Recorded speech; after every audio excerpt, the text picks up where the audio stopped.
আজকে তোমরা দেখছো ম্যাথ মাফিয়ার সেকেন্ড কনসেপ্ট। আমরা এরকম করে মোট 100 খানা কনসেপ্ট শিখবো। এই 100 খানা কনসেপ্ট কেউ যদি আয়ত্তে নিয়ে আসতে পারে তাহলে অঙ্ক শেখার জন্য হাজার হাজার টাকা খরচা কোনো প্রয়োজন নেই। চলো আমরা শুরু করি। আজকের আমাদের কনসেপ্ট হচ্ছে income is equal to expenditure plus savings. মানে তুমি যদি কোনো টাকা আয় করো, সেই আয়ের টাকাটা তুমি ব্যয় করবে, যদি অবশিষ্ট থাকে সেটা সঞ্চয় করবে। এই কনসেপ্ট থেকে আমরা কিন্তু আজকের সমস্ত প্রশ্নগুলো করে দেবো। একটু কনসেপ্ট বুঝে নিই। কনসেপ্ট যদি বুঝে নেই, এখানে ধরো তুমি 100 টাকা ইনকাম করেছো, 100 টাকা ইনকাম করেছো মানে আয় করেছো হচ্ছে 100 টাকা। এবারে তুমি যদি ধরো ব্যয় করো, তুমি যদি 100 টাকার মধ্যে ব্যয় করো 70 টাকা, তাহলে তোমার কাছে সেভিংস মানে সঞ্চয় থাকবে কত? তোমার কাছে সঞ্চয় হবে 30 টাকা। তারপরে এখান থেকে যে কনসেপ্টটা পেলাম সেটাই হচ্ছে আয় সমান সমান ব্যয় প্লাস সঞ্চয়। তার মানে এই 100 টাকা সমান সমান 70 টাকা প্লাস 30 টাকা। ক্লিয়ার? বোঝা গেছে? এখান থেকে যে সমস্ত প্রশ্নগুলো হয় পার্সেন্টেজ চ্যাপ্টার, সেগুলো আমরা করবো। হ্যাঁ, এখান থেকে ইনকাম থেকে আরো অনেক প্রশ্ন হয়, রেশিওর অনেক প্রশ্ন, তুমি অ্যালিগেশন থেকে দুই একটা পাবে। আমরা পুরো চ্যাপ্টার ধরে ধরে সমস্ত কনসেপ্ট করবো। বিশ্বাস করো, এই যে সিরিজটা আমি চালাচ্ছি, এই সিরিজটা কেউ যদি প্রত্যেকটা ভিডিও দেখে কোনো সিঙ্গেল কোশ্চেন তারা আটকাবে না। আমি সব থেকে মানে ছোট থেকে বড় সমস্ত কনসেপ্ট তোমাদের এখানে শিখিয়ে দেবো। যারা নতুন রয়েছে চ্যানেলটাকে সাবস্ক্রাইব করে পাশে থেকো। ঠিক আছে? চলো তাহলে আমি কি বললাম, আয় সমান সমান ব্যয় আর সঞ্চয়। ঠিক আছে? আয় সমান সমান ব্যয় প্লাস কি সঞ্চয়। ঠিক আছে? চলো এখান থেকে প্রশ্ন আমরা করব। দেখো ফার্স্ট কোশ্চেন, কোশ্চেন নাম্বার 1 2026 পরীক্ষায় এসেছিল, সেকশন কন্ট্রোলারের রেলের পরীক্ষায়। এটা একটা কোশ্চেন যেটা নিয়ে এসেছি একদমই বোঝানোর জন্য, বাট এই টাইপের প্রশ্ন শেখার জন্য নয়। আমরা কোন প্রশ্নগুলো করব একটু পরে তুমি বুঝতে পারবে। এক ব্যক্তি তার আয়ের 90% সঞ্চয় করে, তার ব্যয় হচ্ছে 600 টাকা, তাহলে আয় কত? আমি দুই রকম ভাবে বোঝাচ্ছি অঙ্কটা। দেখো কথা হচ্ছে 90% যে সঞ্চয় করে সে 10% কি করে? ব্যয় করে। 10% ব্যয় করে মানে 1/10, মানে 10 যদি ইনকাম হয় 1 হচ্ছে ব্যয় করে। ঠিক আছে? কারণ 9 সে সঞ্চয় করে। এই একের ভ্যালু যদি 600 বলে দিয়েছে, তাহলে 10-এর ভ্যালু কত হবে? 6000। ব্যাস, বুঝলে না? বুঝিয়ে দিচ্ছি। ওকে, বুঝিয়ে দিচ্ছি। ধরো তুমি 100 টাকা ইনকাম করছো, 100 টাকা যদি ইনকাম করো 90 টাকা সঞ্চয় করছো, এটা হচ্ছে ইনকাম মানে আয়, সেভিংস মানে এটা। তাহলে এক্সপেন্ডিচার কত হচ্ছে? 10 টাকা। ঠিক আছে? এটাই তো বলেছে কোশ্চেনে। তো ব্যয়, এই 10-এর ভ্যালু যদি এখানে পরিষ্কার বলে দিয়ে 600 টাকা, তাহলে 10-এর ভ্যালু যে 600 হয়, তাহলে তুমি 60 দিয়ে গুণ করেছো। তাহলে ইনকাম বের করতে হলে 60 দিয়ে গুণ করতে হবে, উত্তর হয়ে যাবে 6000 টাকা। ক্লিয়ার? এটা আমি বুঝিয়েছি। যদি এটা বলতো উত্তর হয়ে যেত কত? তোমার 5400 টাকা। এটাও 60 দিয়ে গুণ করতে হতো। কিন্তু এত ঢং করলে তো হবে না পরীক্ষায়। 90% যদি সঞ্চয় করে তাহলে 10% অবশ্যই তোমার ব্যয় করে। 10% মানে 1/10। 10 যদি ইনকাম হয় 1 টাকা ব্যয়, 1কে যদি 600 বলা হয়ে থাকে তাহলে 10-এর ভ্যালু কত হবে? 600। এটা জাস্ট বোঝানোর জন্য তোমাদের আমি করলাম। বাট আমাদের আজকের আলোচ্য যে বিষয় হচ্ছে এই সমস্ত প্রশ্নগুলো কিভাবে আমরা করব, এটা ভালো করে খেয়াল করবে। অজয় তার আয়ের 80% ব্যয় করে, তার আয় 30% বৃদ্ধি পেয়েছে এবং তার ব্যয় 10% বৃদ্ধি পেয়েছে, তার সঞ্চয় কত শতাংশ বৃদ্ধি পেয়েছে? অঙ্কটা আমি দুই রকম ভাবে করব। আগে তোমাদের কনসেপ্টটা বুঝিয়ে নিই, তারপর একটা সেকেন্ড ওড়াবো। ঠিক আছে?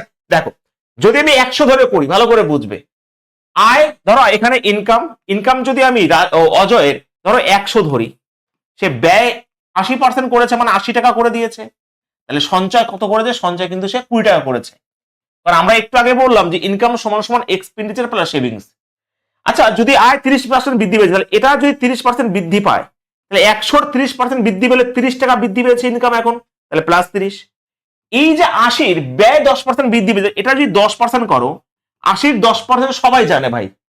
80-র 10% যা কেউ যদি না জানো, আমরা কি করে বের করছি 80-র 10%? মানে এটা। তো যখন আমি করব 8 টাকা বৃদ্ধি পেয়েছে, এখানে 8 টাকা বৃদ্ধি পেয়েছে। দেখো তোমার ইনকাম 30 টাকা বৃদ্ধি পেয়েছিল, তোমার ব্যয়ও 8 টাকা বৃদ্ধি পেয়েছে।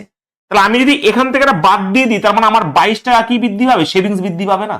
ইনকাম 30 টাকা বৃদ্ধি পেয়েছে, তোমার ব্যয়ও 8 টাকা বৃদ্ধি পেয়েছে, তাহলে 30 থেকে যদি 8 বাদ দিয়ে দিই, তাহলে যেটা থাকলো সেটা হচ্ছে সেভিংস বৃদ্ধি পেয়েছে। তাহলে 20-তে 22 বৃদ্ধি পেয়েছে, তাহলে 22 বৃদ্ধি পেয়েছে, কিন্তু এগুলো বৃদ্ধি নিয়ে কাজ করেছি আমি, এগুলো বেড়েছে। 22 বৃদ্ধি পেয়েছে 20-তে, আর 100-তে কত যখন আমি করব তখন হবে এখানে কত ভাই? 110। এটা তোমাদের বোঝানোর জন্য করলাম। এটা তুমি পরীক্ষায় করতে পারো, গুড অ্যাপ্রোচ, কোনো অসুবিধা নেই। বাট আমাকে যদি একটা সেকেন্ড আমি বাঁচাতে পারি, সেটা আমি সেই দিকে যাব। বোঝা গেছে? এটা অনেকে কি করে, 130% বৃদ্ধি এখানে 130 লিখবে, 80 10% বৃদ্ধি না 8 মানে এখানে 88 লিখবে, তারপর আবার মাইনাস করবে। তুমি তো মাইনাস করবে, করা কেন করবে, তুমি একবারই করে নেবে, কতটা বাড়লো সেটা নিয়ে কাজ করবে। এটা একটা অ্যাপ্রোচ হতে পারে। আর একটা অ্যাপ্রোচ তুমি 1 সেকেন্ড উড়িয়ে দিতে পারো এই অঙ্কটাকেই। দেখো 80% ব্যয়, ভালো করে বুঝবে, খুব সুন্দর করে বুঝিয়ে দিচ্ছি। 80% ব্যয় মানে হচ্ছে 80% মানে 4/5, ভালো করে বুঝবে।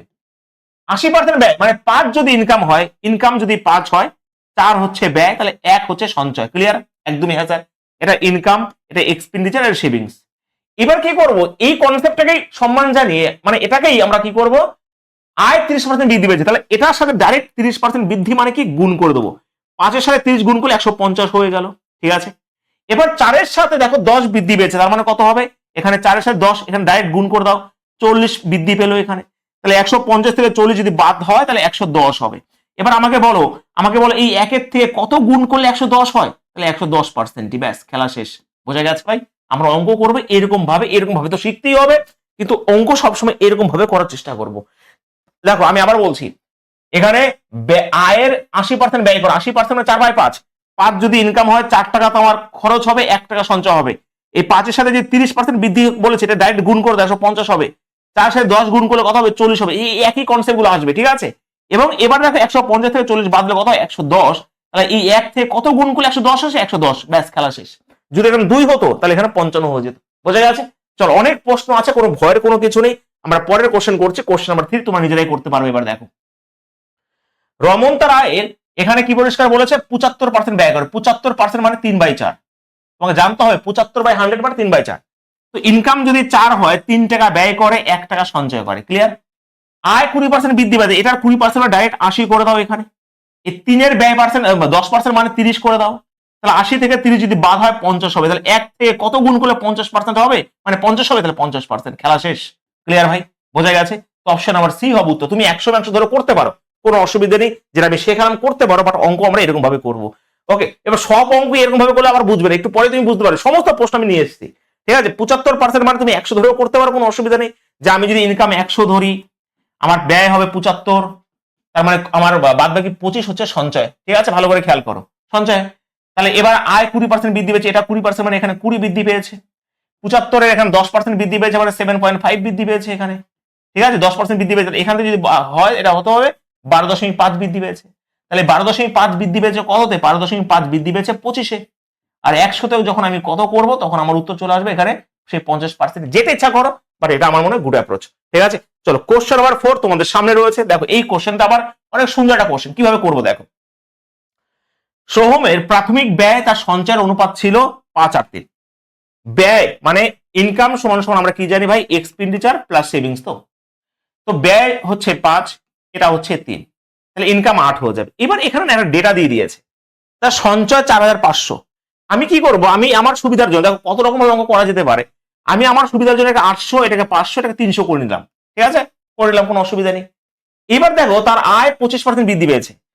চেয়েছে কি, যদি তার প্রাথমিক সঞ্চয় এত হয়, প্রাথমিক সঞ্চয় যদি আমি 300 ধরি, 300-র ভ্যালু কি বলেছে এখানে, 4,500 বলে দিয়েছে। তার মানে 15 মানে 150 দিয়ে গুণ করেছো তুমি। ক্লিয়ার? 150 দিয়ে।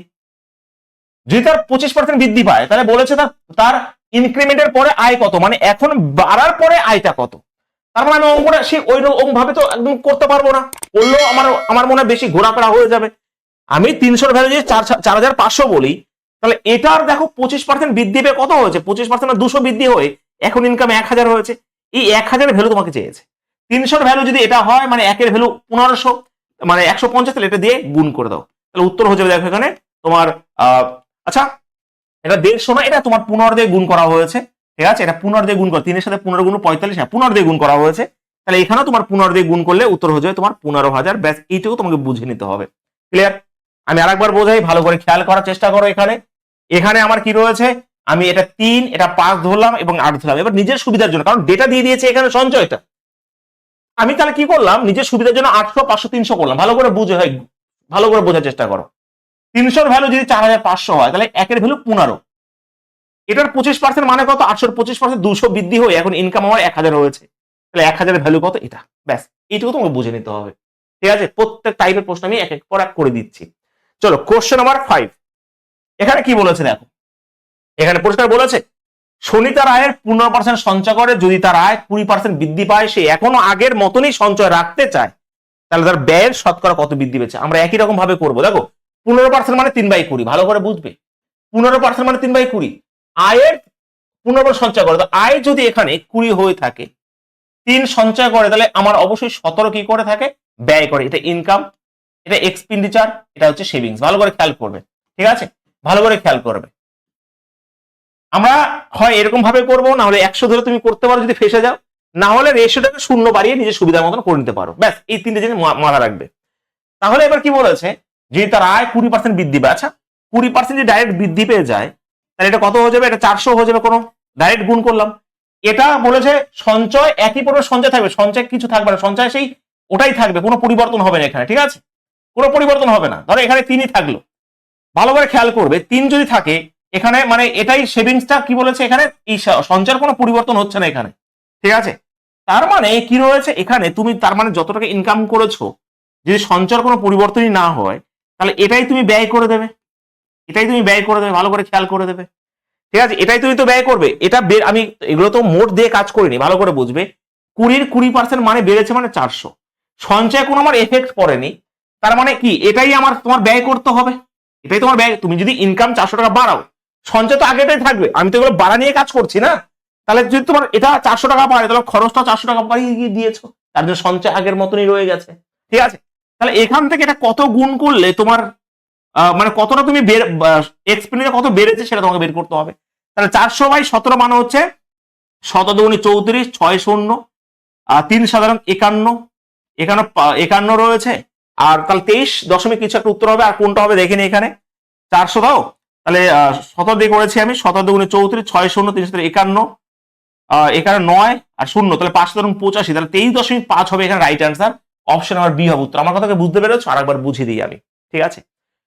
ভালো করে খেয়াল করো, আয়ের 15% সঞ্চয় করে, 15% 3/20, 20 যদি ইনকাম হয়, 3 টাকা সঞ্চয়, এক্সপেন্ডিচার 17, 20% বেড়েছে মানে ডাইরেক্ট 400 আমি করে দিলাম এখানে। তার মানে কি সেভিংস যদি একই থাকে, এটা তো কোনো পরিবর্তন হয়নি, তার মানে যত টাকা বেড়েছে ইনকামটা, তত টাকা খরচটা বেড়ে যাবে, তাহলে সঞ্চয় আগের মতন থাকবে। তাহলে এই যে 400 টাকা হলো, তাহলে এখান থেকে কতটা গুণ করলে 400 হবে? সেটা 23.5 অ্যাপ্রক্স, এত পার্সেন্ট তোমার বেড়েছে। বোঝা গেছে? তুমি 100 ধরেও করতে পারো, কোনো অসুবিধা নেই, তুমি 100 ধরেও এটা করতে পারো। কেমন করে স্যার? ভালো করে খেয়াল করো, আয়ের 15 সঞ্চয় করে, আয় যদি 100 হয়, 15 টাকা সঞ্চয় করে, মানে এটা 15 টাকা সেভিংস, তাহলে 85 টাকা আমার ব্যয় করে। ভালো করে খেয়াল করবে, যদি তার আয় 20% বাড়ে, ভালো করে খেয়াল করো, আমি যদি ভালো করে বোঝাই, আরো 20% যদি বাড়ে, তাহলে এখন কত হয় ইনকাম বলো? 120 হয়ে যায়, 120 হয়ে যায়। আমি এবার দেখো মোট দিয়ে কাজ করলাম, ইনকাম 100 ছিল, 20% বেড়ে এখন ইনকাম 120 হলো, জাস্ট বোঝানোর জন্য করছি। সেভিংস আমার 15ই থাকবে, কোনো পরিবর্তন হবে না। তাহলে 120 থেকে যদি 15 বাদ দিয়ে দেওয়া হয়, তাহলে আমার এখানে 105 টাকা আমার ব্যয় হয়ে গেল মোট। তাহলে বাড়লো কত? আমি এবার এগুলো কিন্তু মোট বসিয়েছি, আমি বাড়া নিয়ে কাজ করিনি, এখানে মোট বসিয়েছি। দেখো অঙ্ক কত রকম করা যেতে পারে। তাহলে আমার 20 বেড়েছে, দেখো এখানে 20 বেড়েছে, কততে বেড়েছে? 85-তে বেড়েছে। আর এখানে যদি 100-তে কত করো, তাহলে আমার উত্তর বেরিয়ে আসবে। তো আমি কাটাকাটি করে তোমার দেখাচ্ছি, 5 7 85 হবে, 5 20 100 হয়ে যাবে। ওকে, এখানে দেখো তোমার সেই 400, এই দেখো সেই 400/17 তোমার এখানে চলে আসলো, এই দেখো। বোঝা গেছে? তুমি বিভিন্ন রকম ভাবে অঙ্ক করতে পারো, তোমাকে বুঝতে হবে কখন আমরা কেমন ভাবে করবো, কোনো অসুবিধা নেই। এখান থেকে প্রশ্ন আসেই আসে, তার জন্য আমি এই কনসেপ্ট তোমার দেখিয়ে দিচ্ছি। এরপরে আমরা অবশ্যই আর একটা কনসেপ্টে আসবো, ঠিক আছে? তোমরা অবশ্যই কমেন্ট করে জানাবে কোন কনসেপ্ট তোমরা শিখতে চাও। পার্সেন্টেজের মধ্যে পার্সেন্টেজ সমস্ত কনসেপ্ট হয়ে যাবে, তারপর অন্য চ্যাপ্টার আমরা যাবো, ঠিক আছে? আশা করছি বুঝতে পেরেছো ভাই। চলো পরের কোশ্চেন, কোশ্চেন নাম্বার 6। দেখো কি বলেছে, একজন মহিলা তার আয়ের 2/3 অংশ ব্যয় করে, আয়ের বলেছে, তা আয় কত? দেখো ইনকাম হচ্ছে 3, ভালো করে খেয়াল করবে, তাহলে এক্সপেন্ডিচার কত? 2, এবারে তাহলে সেভিংস কত? 1। এবার অনেকে অনেক রকম ভাবে করে, 300 200 100 করে করে, বাট এরকম ভাবে করো। আয় 18% বৃদ্ধি পেয়েছে মানে কত? 18% যদি বৃদ্ধি হয় 54 হয়ে যায়। এখানে 2 এর 24% বৃদ্ধি হয় মানে 48 হয়ে যায়। তাহলে 54 থেকে, এগুলো তো বেড়েছে না, তো 54 থেকে যদি 48 বাদ দিয়ে দাও, তাহলে কত হবে? 6 হবে, 6। তাহলে কি হয়ে যাবে এখানে? 1 থেকে কত পার্সেন্ট গুণ করলে 6 হবে? 6%। ব্যাস, খেলা শেষ। অপশন নাম্বারে দেখো অ্যাকচুয়ালি কনসেপ্টটা আসে, ধরো তুমি এটাকে যদি 300 করো, এটাকে যদি 200 করো, এটা যদি 100 করো, তাহলে 300-র এই যে 18% মানে 54, মানে ওই কনসেপ্টটাকে আমরা ওই এরকম ভাবে করছি। এই 200-র তোমার 24% মানে 48, বোঝা গেছে? তো এরকম ভাবেও আমরা করতে পারি, বাট আমরা ওইরকম ভাবে করলে তাড়াতাড়ি হয়ে যায়। ঠিক আছে, চলো নেক্সট কোশ্চেন নাম্বার 7। দেখো এখানে কি বলেছে, কল্যাণ তার আয়ের, ঠিক একই কোশ্চেন, ঠিক আছে, তোমার কনসেপ্ট শিখে গেছো। কল্যাণ তার আয়ের 80% ব্যয় করে তার আয় 15% বৃদ্ধি পায়। 80% মানে 4/5, 4/5। তো ইনকাম যদি 5 হয়, তার ব্যয় হবে 4, আর খরচ তোমার সঞ্চয় হবে 1। ঠিক আছে, কারণ এটা ইনকাম, এটা হচ্ছে এক্সপেন্ডিচার, এটা হচ্ছে সেভিংস। আয় 15% বৃদ্ধি পায়, 15% মানে 75 হয়ে যাবে ডাইরেক্ট, বৃদ্ধি পেলো। 4-এর সাথে তোমার এটা কি রয়েছে, ব্যয়ও 5% বৃদ্ধি পায়, তাই তো? সরি এটা, আচ্ছা এখানে তোমার ইনকাম 5%, তো 5% হলে 20 হয়ে যাবে। এটা 75 থেকে 20 বাদ দিলে কত হয়, 55 হয়ে যায়। তাহলে 1 থেকে কত গুণ করলে 55 হয়, 55%। ক্লিয়ার? অপশন নাম্বার সি হবে উত্তর। চল নেক্সট কোশ্চেন আমরা যাচ্ছি। একই কোশ্চেন, এটাও সেই একই কোশ্চেন। ঠিক আছে, দেখো এখানে কি বলেছে, অনিতা তার আয়ের 20% সঞ্চয় করে যদি তার আয় 30% বৃদ্ধি পায়। 20% সঞ্চয় মানে 1/5। 5 যদি ইনকাম হয় 1 সঞ্চয় করে, 5 যদি ইনকাম হয় 1 সঞ্চয় করে, তাহলে বাদ বাকি 4 হচ্ছে তার ব্যয়। ওকে, তার আয় 30% বাড়লো, তো এটা 30% মানে 150, ডাইরেক্ট 30 গুণ করে দাও, 30 ডাইরেক্ট গুণ করে দাও, 150 হয়ে গেল। এখানে আচ্ছা এখানে কি বলেছে, যদি তার আয় 30% বৃদ্ধি পায় এবং সে নতুন আয়ের, আচ্ছা ভালো করে খেয়াল করো, এরকম ভাবে আমরা করতে পারি, আমি এরকম ভাবে অবশ্যই করা যেতে পারে, ভালো করে বোঝো। নতুন আয়ের 25%, তো তো আমি না এবার কি করব, যখন এটা করলো একটু তোমাদের বোঝাতে অসুবিধা হবে আমার মনে হয়। আমি যদি এটাকে শূন্য করে, দুটো করে শূন্য বাড়িয়ে দিই, তোমাদের বুঝতে সুবিধা হবে। দেখো ভালো করে খেয়াল করো, এইবারে কি ভালো করে তুমি এটাকে 100 ধরেও করতে পারো, 100 ধরেও করা যেতে পারে। চলো আমি এটাকে, দেখো তুমি এটা ধরেও করতে পারো, তুমি 100 ধরেও করতে পারো। আমি যদি এটাকে কেন করছি পরে বলছি। দেখো 20 যদি সঞ্চয় হয়, এখানে ইনকাম হবে 100, তাহলে 80 কি করে দেয়, 80 হচ্ছে ব্যয় করে দেয়। ভালো করে খেয়াল করো, যদি তার আয় 30% বৃদ্ধি, মানে এটার যদি 30% বৃদ্ধি হয়ে 130 হয়ে যায়, কেন করলাম বুঝতে পারো? এবার বুঝতে পারবে। দেখো এটা হচ্ছে ইনকাম, এটা হচ্ছে এক্সপেন্ডিচার, এটা হচ্ছে সেভিংস। তো 100 যদি ইনকাম হয়, এক্সপেন্ডিচার হচ্ছে 80 আর সেভিংস হচ্ছে 20। ভালো করে খেয়াল করো, এইবারে তার আয় 30% বৃদ্ধি পায় এবং এটা 25% সঞ্চয় করে। তার জন্য কি বলতো, হয় তুমি শূন্যগুলো বাড়িয়ে নাও, ঠিক আছে, কারণ তোমাকে বের করতে হবে প্রকৃত সঞ্চয় শতাংশ কত, মানে এই যে কতটা সঞ্চয় তোমার বৃদ্ধি পেয়েছে, প্রকৃত সঞ্চয় কত শতাংশ বৃদ্ধি পেয়েছে, এটা তোমাকে বের করতে হবে। তাহলে আমি দেখছি যে এই 130-এর 25% সঞ্চয়, নতুন আয় তোমার এটা, নতুন আয়ের 25% মানে তোমার 1/4 সঞ্চয় করে। সঞ্চয় যদি করে তাহলে এটা কত হয়ে যাবে, 3×4=12, মানে 32.5 আমার কি করে, সঞ্চয় করে। ব্যাস, ভালো করে খেয়াল করবে কি করলাম আমি, একটু বোঝার চেষ্টা করো। ইনকাম যদি 100 হয়ে থাকে, তাহলে এক্সপেন্ডিচার হবে 80, সঞ্চয় হবে 20। আমি কেন আগের রেশিও মেথডে করলাম না, তার কারণ আছে। কারণ তুমি এরকম করে বুঝতে পারবে না যে কোনটা কি বাড়লো না বাড়লো। আমি যদি 100-র 30% বৃদ্ধি করে দিলাম, আমার এখন ইনকাম 130, এখন ইনকাম 130। কারণ এটা কেন বের করলাম, কারণ বলে দিয়েছে যে এখন ইনকামের 25%, তার জন্য এখন ইনকামটা আমি বের করে নিলাম মানে 100 ধরে। তো এটার 25% মানে 1/4, মানে এটা আমার সঞ্চয় করে। দেখো কত সুন্দর করে বের করলাম। তাহলে বলেছে কত বৃদ্ধি পেয়েছে, কত বৃদ্ধি পেয়েছে, দেখো 12.5 বৃদ্ধি পেয়েছে। কততে বৃদ্ধি পেয়েছে ভাই, 20-তে বৃদ্ধি পেয়েছে। আর 100-তে কত যখন বৃদ্ধি করলাম, কাটাকাটি করলে 62.5 হয়ে যাবে উত্তর, অপশন নাম্বার বি। বুঝতে পেরেছো? ক্লিয়ার? ক্লিয়ার হয়েছে? তো অঙ্ক দেখে তোমরা ডিসাইড করতে হবে তুমি কেমন ভাবে কি করবে। খুব সুন্দর সুন্দর কোশ্চেন এগুলো, যদি পরীক্ষা আসে এর মধ্যেই আসবে। ঠিক আছে, এর মধ্যেই আসে। বুঝতে পেরেছো? আমি আরেকবার বুঝিয়ে দিই, চিন্তা নেই। আমি অঙ্কটাকে রেশিও করে করতে পারতাম, কিন্তু এখানে তোমার যে মোট ইনকামটার, যে নতুন ইনকামটার এত পার্সেন্ট করতে হবে, তার জন্য আমি এখানে 100 ধরে আমার ইনকামটাকে নিয়ে আসলাম, নতুন ইনকাম কত, তার জন্যই করা এটা।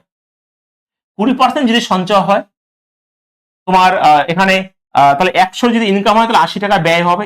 এটার 30% বেড়েছে, মানে এখন ইনকাম 130। এখন ইনকামটা কেন লাগলো, কারণ এখন ইনকামের 1/4 সঞ্চয় করে, মানে 32.5 সঞ্চয় করে। তাহলে এই যে বাড়লো 12.5 বাড়লো, এখন মোট ইনকাম এত, এখন মোট সঞ্চয় এটা কিন্তু বেড়ে হয়নি, এটা মোট সঞ্চয় হয়েছে, এখন বেড়ে, এটা মোট সঞ্চয়, তাহলে বেড়েছে 12.5। 20-তে 100-তে কত, বোঝা গেছে ভাই? চলো নেক্সট কোশ্চেন, পরের কোশ্চেন, কোশ্চেন আমার এখানে 9। দেখ এটা খুব সুন্দর কোশ্চেন, ঠিক আছে। একজন ব্যক্তির মাসিক আয় তার মাসিক সঞ্চয়ের চেয়ে 40% বেশি। আচ্ছা দেখো এখানে ডেটা দিয়ে দিই, যখন ডেটা দেবে তখন একটু ভালো করে করার চেষ্টা করবে, ঠিক আছে। একজন ব্যক্তির মাসিক ব্যয় তার মাসিক সঞ্চয়ের চেয়ে 40% বেশি। তো মাসিক সঞ্চয় যদি আমি 100 ধরি, সাপোজ এটা হচ্ছে সেভিংস, 40% বেশি হচ্ছে খরচটা, তার 140 হয়ে গেল। তার মানে ইনকামটা কত হলো, ইনকামটা হয়ে গেল 240, ভালো করে খেয়াল করবে।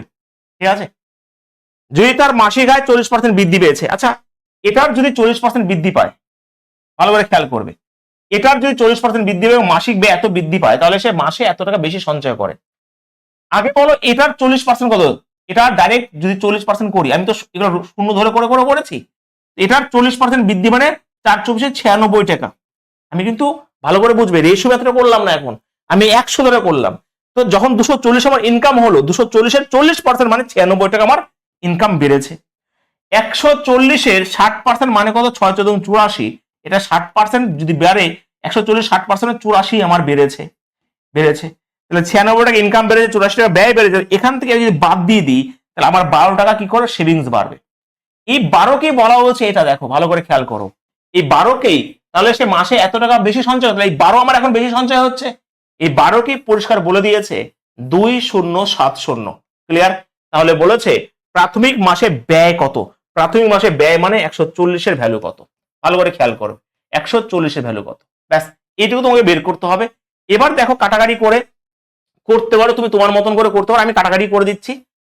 4 দিয়ে 3 4 12, 4 5 20, 4 দিয়ে হচ্ছে এখানে 3 হয়ে যাবে, 3 6 18, 3 9 27, এটা হবে উত্তর। তো 3-এর মাল্টিপল হবে, গুণ করে দেবো, এখানে 69 সাথে 35 যদি গুণ করে দেওয়া হয়, তুমি 7-এর মাল্টিপল, তুমি 3-এর মাল্টিপল ইউজ করতে পারো। ঠিক আছে, তো আমি কি করছি, 5 9 45, 4 রয়েছে, 5 6 30, 57, 57 4 হচ্ছে 61, 18, আচ্ছা 24, 24,150 হয়ে যাবে রাইট অ্যান্সার এখানে অপশন নাম্বার সি। বোঝা গেছে? তার মানে আমি অ্যাকচুয়ালি 3টে অ্যাপ্রোচ দেখালাম। যদি ডাইরেক্ট কত শতাংশ সেভিংস বৃদ্ধি পেয়েছে, কত শতাংশ ব্যয় বৃদ্ধি পেয়েছে, তাহলে আমরা ওই নিয়মে করে দেবো, ডাইরেক্ট গুণ করে দেবো। যদি কোনো ডেটা মেটা দিয়ে তখন তুমি 100 ধরে করার চেষ্টা করবে, সুবিধা হয়ে যাবে অনেকটাই, নাহলে গুলিয়ে যেতে পারে। আর একটা, আমি যদি ফ্র্যাকশন করি নিজের সুবিধার জন্য, শূন্য বাড়ি নিতে পারি। এই 3টে অ্যাপ্রোচ মাথা রাখলেই হয়ে যাবে। কি বললাম, যদি ডাইরেক্ট কত শতাংশ সেভিংস বৃদ্ধি পেয়েছে, কত শতাংশ তোমার ব্যয় বৃদ্ধি পেয়েছে, ডাইরেক্ট যদি জিজ্ঞেস করে তখন তুমি রেশিও মেথডে করবে, ডাইরেক্ট গুণ করে দেবে। যদি কোনো ডেটা মাঝখানে দিয়ে তখন চেষ্টা করবে 100 ধরে করার, তাহলে তুমি জিনিসটা বুঝতে পারবে। আর নাহলে আর একটা অ্যাপ্রোচও হয়, যদি ধরো এখানে 40%, এই 40% মানে 2/5, তো আমি এখানে 5ও ধরতে পারতাম, তাহলে 2 বেশি মানে 7 হতো, তাহলে 12 এটা হয়ে যেত। নিজের সুবিধার জন্য 120, এটা 70, এটা 50 করতে পারতাম, এরকম ভাবেও করা যেতে পারে। ঠিক আছে, তো একটু মনে রাখবে, ভীষণ সুন্দর সুন্দর কোশ্চেন। একটা প্রশ্ন তোমাদের অবশ্যই হোমওয়ার্কে থাকবে। আচ্ছা এই অঙ্কটা রয়েছে, যদি এই টাইপের মধ্যে না, এটা এনটিভিতে এবারই এসেছিল, আমি তোমাদের করে দিই, তারপর একটা প্রশ্ন হোমওয়ার্কে রাখবো।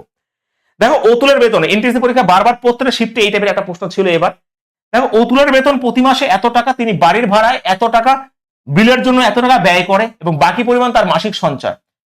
অতুল প্রত্যেক মাসে তার ইনকাম 10,000। দেখো উত্তরটা, প্রশ্ন দেখে একটা সেকেন্ডে বলা উচিত উত্তর 11-এর মাল্টিপল, এবং 11-এর মাল্টিপল কোনটা রয়েছে, 5 6, তো অপশন আমার এটাই হবে। কেন হবে বলছি, দেখো ইনকাম তো ভাই 10,000, ইনকাম তো 10,000, সে প্রত্যেক মাসে কি করে, বাড়ি ভাড়ার জন্য 6,000 টাকা এবং অন্যান্য বিলের জন্য 2,500 টাকা, তার মানে 8,500 টাকা তার খরচা অলরেডি। তার মানে কি, সে সেভিংস করে 1,500 টাকা। এবার অনেকে ভুল করে 12 দিয়ে গুণ করে দেবে, উত্তর এটা করে দেবে, এটা করে দেবে, এটা উত্তর নয়, কিন্তু 1500 টাকা সে সঞ্চয় করে। এবার কি বলেছে, সে 1 বছর, তার তো জন্মদিন আসবে, জন্মদিন যে মাসে পড়বে সেই মাসে সে কোনো সঞ্চয় করবে না, কারণ সে জন্মদিনের জন্য সেলিব্রেট করতে সেটা খরচা হয়ে যায়। তাহলে 12 মাসের সঞ্চয় না করে সে 11 মাসের সঞ্চয় করবে। তাহলে এই যে 1 মাসের সঞ্চয়, এটা 11 দিয়ে গুণ হয়ে যাবে, কারণ 11 মাসের সঞ্চয় করবে সে। 11 15 গুণ করলে 165, মানে দুটো শূন্য হবে, উত্তর ডেফিনেটলি 11-এর মাল্টিপল হবে, কারণ 11 মাসের সঞ্চয়। এনটিএসসি পরীক্ষা বারবার এসে দিয়ে প্রশ্ন। ঠিক আছে, ক্লিয়ার সবার? একটা প্রশ্ন তোমাদের হোমওয়ার্কে থাকবে, প্রত্যেকের কমেন্ট চাই, এবং এরপরে কোন কনসেপ্ট তোমরা শিখবে পার্সেন্টেজ, সেটা অবশ্যই কমেন্ট করে জানাবে। যারা নতুন দেখছো ভাই, রিকোয়েস্ট করা হচ্ছে চ্যানেলটাকে সাবস্ক্রাইব করে নিও। সব থেকে বেস্ট ভাবে অঙ্ক শিখতে হলে তোমাকে এই চ্যানেল সাবস্ক্রাইব করতেই হবে। এটা হোমওয়ার্ক করে নেবে, উত্তর সবাই আমাকে বলবে কমেন্টে। ঠিক আছে।